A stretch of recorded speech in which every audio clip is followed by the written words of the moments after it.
My family background, well, okay.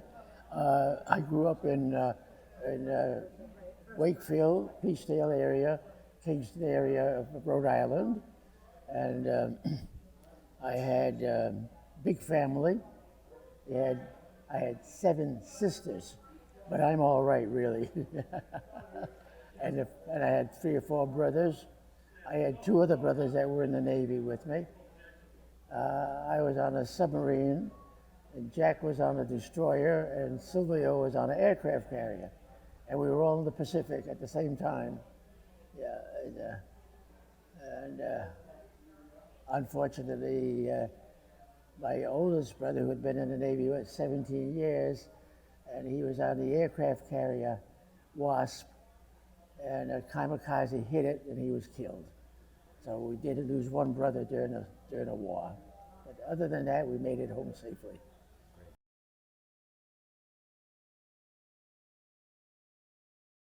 Well, on December 7th, I was watching I didn't have a television, we were listening to the radio with my cousin, and we had talked about joining the Navy because my brother was in the Navy, and then all of a sudden they interrupted the program. Japan had bombed Pearl Harbor, and we said, well, that's it, we're going. So the next day we hustled up to Providence to join the Navy. There were about 100 guys there at the same time trying to join the Navy. So they said, they took our name and address, telephone number. They said, don't call us, we'll call you. So actually, it wasn't until May when I finally got joined the Navy.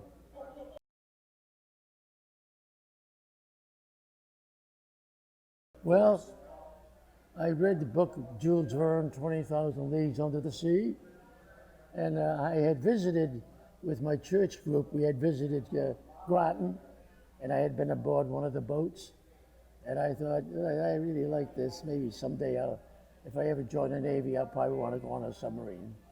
Yep, that was it, and it did.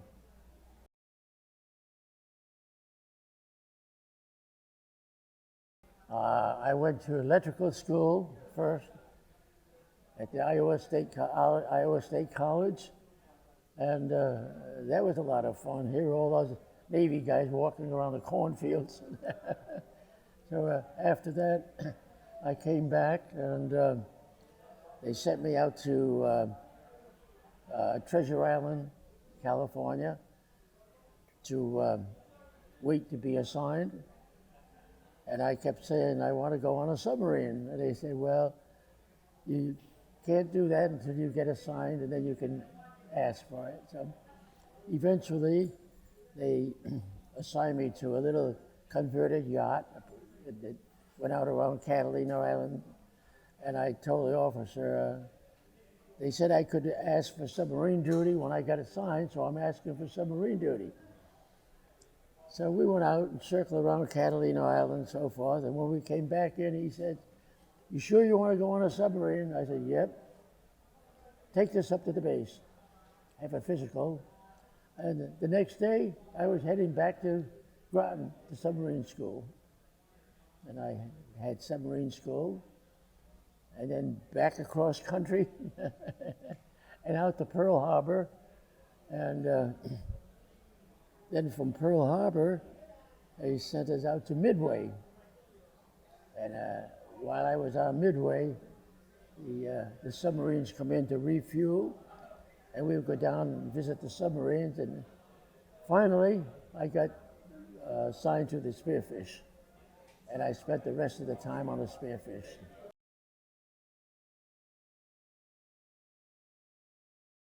Oh yeah, we did.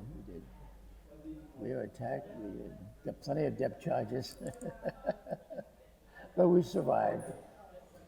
The Spearfish is famous for having gone into Corregidor when MacArthur was leaving to pick up some survivors to take them off the island, and 13 of them were nurses, and they were on the boat till they finished their patrol, and they brought them into Australia. And You've seen the movie Operation Petticoat? Well, that was a takeoff on that incident. And they had some of the officers from the Spearfish as consultants. So I have that movie at home, of course.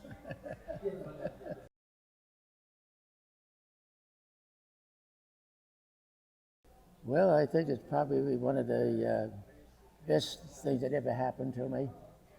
I made some lifelong friends. And see, after the war ended, I went back home and I went back to school. I went back to high school. That's where I met my wife. And we went off to college and then we got married. But soon I would, one of the people from the Spearfish took it upon himself to start contacting the people that he remembered and asked us to give him addresses of people we knew. So he compiled a whole bunch of addresses of Spearfish people, and we started corresponding and getting back together again.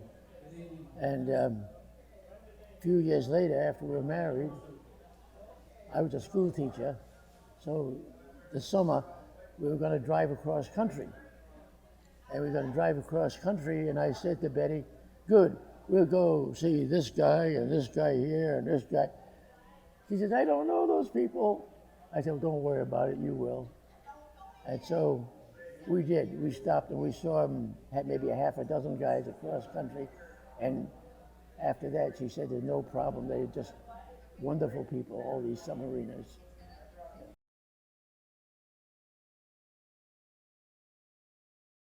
Oh, it's very important because for a long time,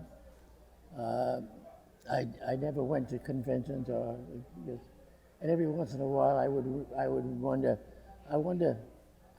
what some of the guys are doing or what it's like. And then one day I got a call from one of my sub-vets and asked me if we didn't want to go to the convention. And I said, what do you mean convention? And so we started going to conventions. And what I found out was that it was not only the shipmates on my boat that were submariners, but it was all submariners. And no matter, even if I just met somebody for a day or two, it was like I known them all the time. Yeah, a real brotherhood. Yeah.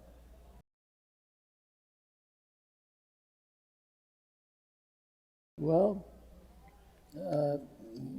aside from actually going out there and fighting the enemy, I think I would like them to know that there is a group of people who are taking care of us in this country. They're a group of people who are actually sacrificing part of their life to serve in the Navy or Army, and by doing so, they're protecting us, and we owe them a great deal of thanks.